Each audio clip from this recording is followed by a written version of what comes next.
அனைவருக்கும் வணக்கம். தொடர்ந்து எங்களுக்கு சப்போர்ட் பண்ற எல்லா வியூவர்ஸும் எல்லாருக்கும் முதல்ல நான் நன்றி சொல்லிக்கிறேன். Happy new year.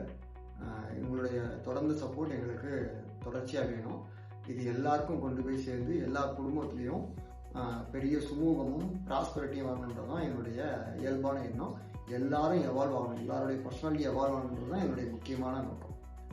முதல்ல சுமூகம்னா என்ன அப்படின்னு பாத்தீங்கன்னா, ஒரு குடும்பத்தோடைய வெற்றி, ஒரு குடும்ப தலைவனுடைய வெற்றி, ஒரு ஸ்தாபனத்தோடைய வெற்றி, இது எல்லாமே எதை சார்ந்து இருக்கு அப்படின்னா சுமூகம்ன்றது யூனிட்டி.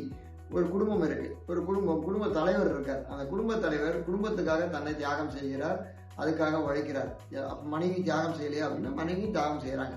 குடும்பத்துக்காக எல்லாரும் அந்த தியாகத்தை சேர்ந்து எந்த ஒரு செயல் செஞ்சா நமக்குள்ள சண்டை வராது, தேவையில்லாத பிரச்சனைகள் வராது அப்படின்ற ஒரு விஷயத்தை யோசிச்சு அதை சண்டை வராமல் பிரச்சனை வராமல் எவர் ஒருவர் பொறுமையும் நிதானத்தையும் சைலண்ட் வில் பேச்சையும் குறைத்து செயல்படும் போது அந்த சுமூகத்துக்கான ஒரு நோக்கம் அதிகமாகுது. அந்த சுமூகம் அதிகமாகும் போதே லைஃப்ல உள்ள எல்லா ஆப்பர்ச்சுனிட்டியும் அந்த குடும்பத்தை நோக்கி போக ஆரம்பிக்கும்.